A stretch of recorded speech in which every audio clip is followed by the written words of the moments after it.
早上7點，你提着垃圾袋走下公寓樓梯，走到第2層轉角的時候，右邊膝蓋突然咔的一聲，不痛，就是一聲乾乾的脆響，像有人在你的關節裡折斷了一小節枯樹枝。你停了半秒，扶着扶手，然後繼續往下走，心裡想着，年紀到了嘛，正常。隔壁的陳阿姨也是這樣，她今年63歲，自認很養生，每天早上爬6樓的樓梯來回2趟，說是爬樓梯最划算的運動，不用花錢又能練心肺，還不用看天氣。這樣爬了3年，她的體力確實變好，爬完不太喘，鄰居都誇她厲害。可是去年開始，她發現自己下樓的時候得側住身子，一階一階慢慢挪，還要抓緊扶手。今年春天去照了 X 光，醫師指着片子告訴她，膝蓋內側的軟骨已經磨得差不多了。陳阿姨很不服氣，我明明有在運動啊，怎麼會比整天坐着看電視的人還早壞？她那天從診間走出來，站在醫院1樓的樓梯口愣了很久，因為她想不通，同一件事怎麼會既是養生又是傷害？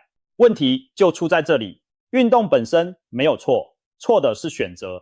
對60歲以後的膝蓋來說，走路跟爬樓梯根本是2種完全不同等級的事情，它們消耗的熱量也許差不多，但是付出的軟骨代價差了好幾倍。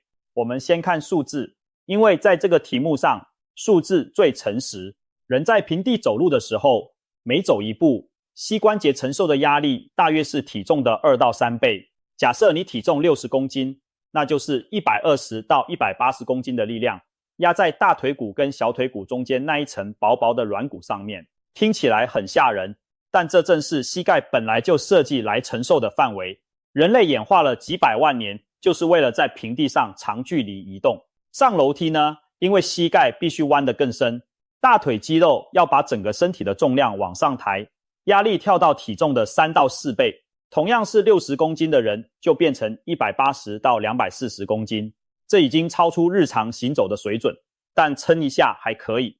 真正的關鍵在下樓梯。生物力學的測量研究顯示，下樓梯的時候，膝蓋前側髕骨跟大腿骨之間的接觸壓力可以來到體重的5到8倍。60公斤的人一階一階往下踩，膝蓋裡面正在承受300到480公斤的力量。而且你不是只踩這麼一下，一層樓大概14到16階，6樓來回一趟就是160多次的重擊。陳阿姨爬了3年，等於在膝蓋裡面累積了10幾萬次的高壓摩擦。把這3個數字排在一起看，你就明白為什麼很多長輩明明每天都有運動，膝蓋卻壞得比不太動的人還快。平地走路是2到3倍，上樓梯是3到4倍，下樓梯是5到8倍。同樣1小時的運動，選錯了地形，膝蓋付出的代價完全不同。這不是叫你不要動，而是要你知道動的方式是有分等級的。很多人會問，為什麼下樓梯反而比上樓梯還傷？明明上樓才會喘，才會累。這正是最容易誤判的地方。喘不喘，那是心肺的感受；傷不傷，那是關節的脹。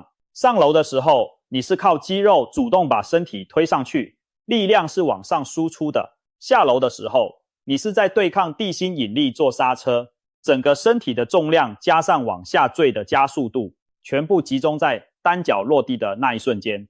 換句話說，上樓是花力氣，下樓是挨撞擊。而且下樓的時候，你的注意力通常比較放鬆，覺得反正是往下走。很多人就這樣一階一階跌下去，每一步都是一次小小的落地衝擊。這種衝擊不會讓你喘，卻會確確實實的累積在軟骨上。那為什麼壓力大就一定會磨壞？因為軟骨這個東西構造非常特別，也非常殘酷。覆蓋在膝關節表面的那一層叫做關節軟骨，厚度大概只有2到4毫米，比一枚硬幣還薄。它的表面光滑的驚人，摩擦係數比冰塊在冰上滑動還要低。這也是為什麼健康的膝蓋彎起來完全不會有卡卡的感覺。這麼一層薄薄的組織，就是你走了一輩子路的全部緩衝。可是它有2個致命的缺點。第一，關節軟骨裡面沒有血管，身體其他組織受傷了，血液會帶着養分跟修復細胞衝過去，所以皮膚破了會結痂，骨折了會慢慢長回來，肌肉拉傷休息幾周也會好。軟骨沒有這條補給高速公路，它的養分只能靠關節腔裡的滑液一點一點慢慢滲透進去，這代表軟骨的修復速度極慢，慢到幾乎可以當成沒有。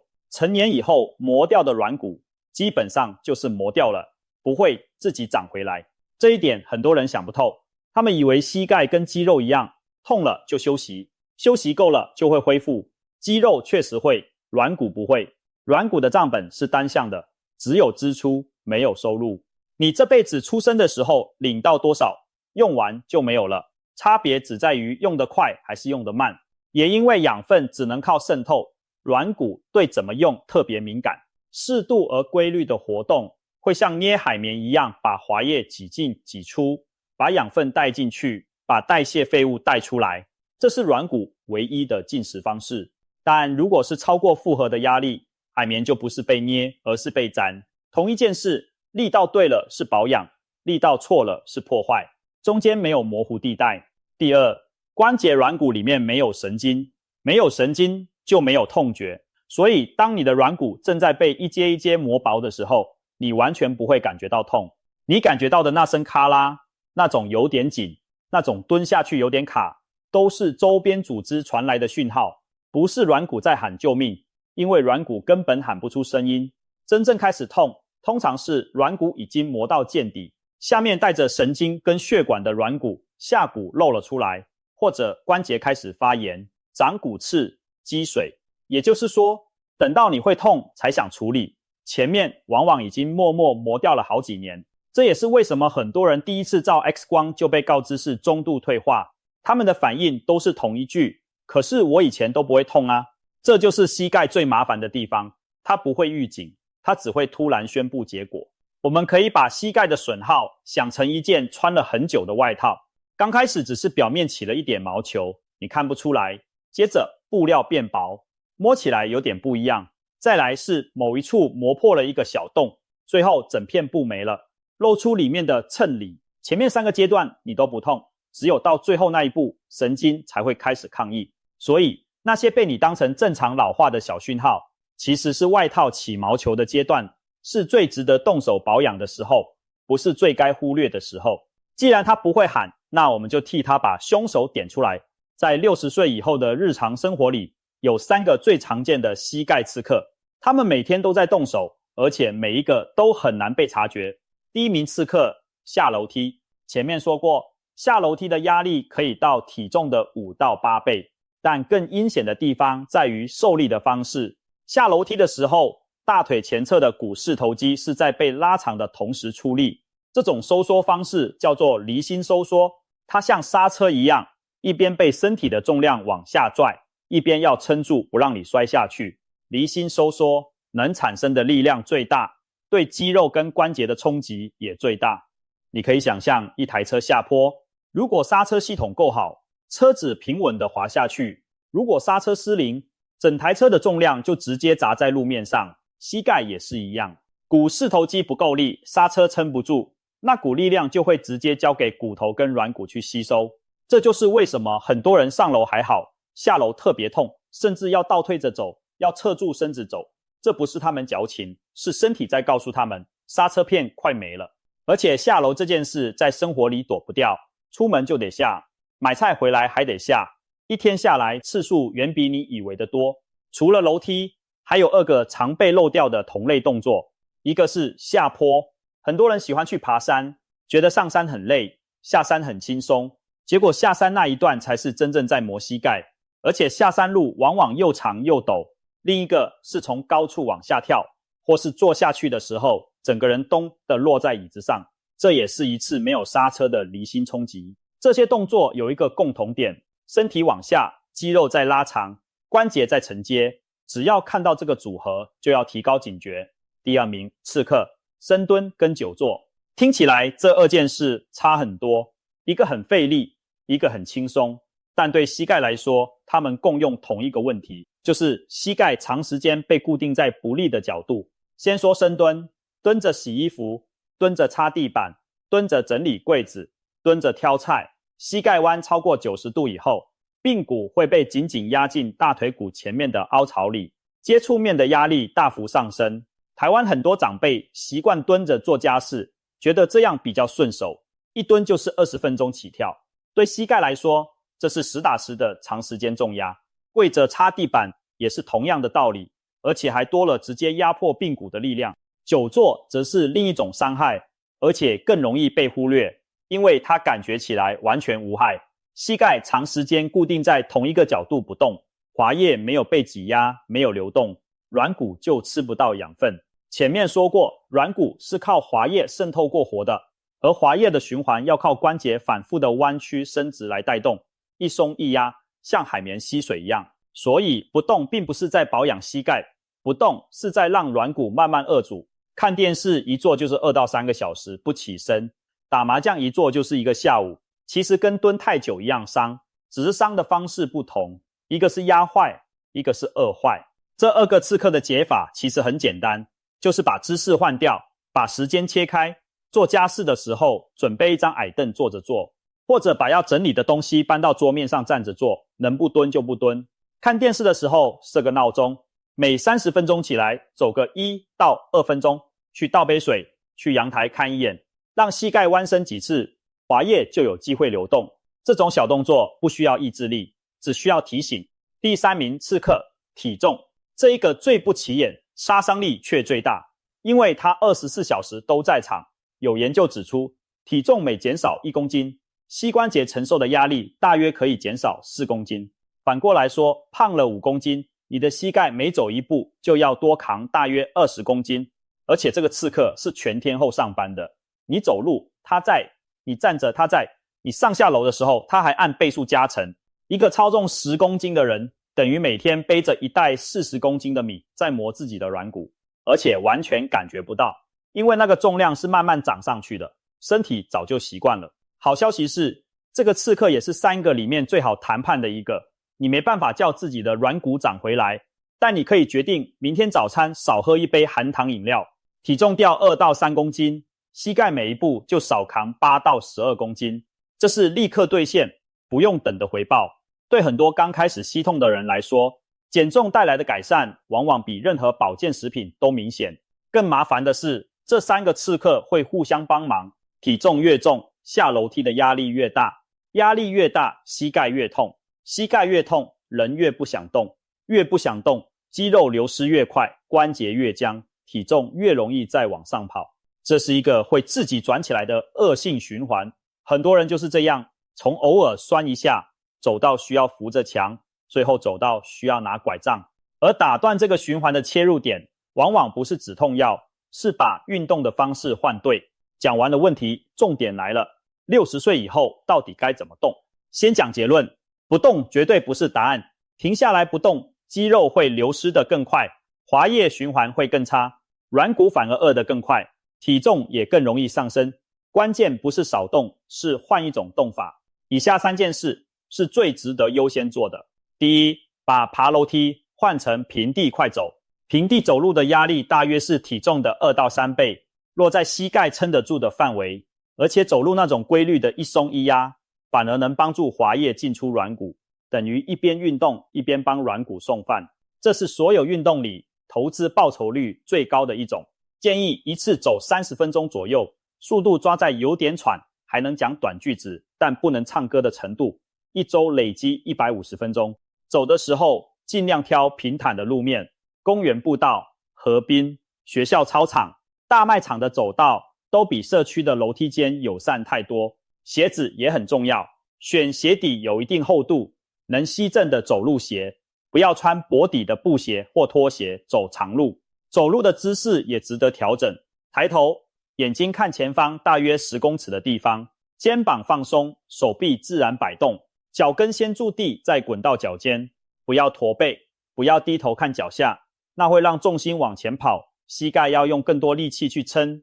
走之前先原地踏步1到2分鐘，讓關節先熱起來，尤其冬天早上，膝蓋是冷的就直接快走，容易不舒服。如果你住的地方本來就得爬樓梯，也不是完全不能爬，訣竅是上樓用走的，下樓盡量搭電梯。真的要走下來，就側住身，扶好扶手，一階一階踩穩，讓手臂跟扶手幫你分擔一部分剎車的力量。腳掌盡量整個踩在街面上，不要只用前腳掌懸空點地，那會讓大腿肌肉承受更長時間的緊繃。記住這個原則，上樓對膝蓋的負擔遠小於下樓，這是很多人搞反的一件事。也要提醒一句，不要為了運動而刻意去爬樓梯。爬樓梯練心肺的效果，平地快走加快速度，或是找一段緩緩的上坡路，一樣做得到，而且膝蓋付出的代價低太多。同樣的，心肺效益沒有必要用軟骨去換。第二，水中運動，這是對膝蓋最溫柔的選項，也是已經有退化問題的人最好的出路。人泡在水裡到胸口的深度時，浮力會抵消掉大部分體重，膝關節實際承受的負荷大幅下降。可是水的阻力又能讓肌肉持續出力，簡單講就是肌肉造練，關節放假。不會游泳也完全沒關係，在水裡走路就很有效。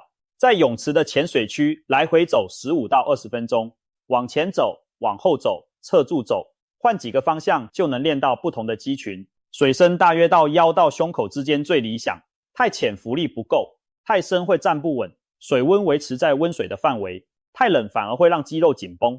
很多社區的溫水泳池早上都有這種水中健走的時段，對膝蓋已經有狀況的人特別友善。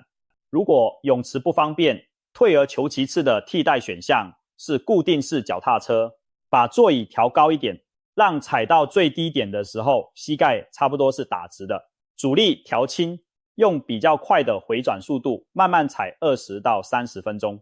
這種踩踏是坐着進行的，體重不會壓在膝蓋上，同時又能反復彎伸關節，幫滑液做循環。要避免的是騎車時把阻力調很重，用力猛踩，那反而會把壓力集中到髕骨上。第三，練股四頭肌，這是所有做法裡最關鍵也最常被跳過的一項。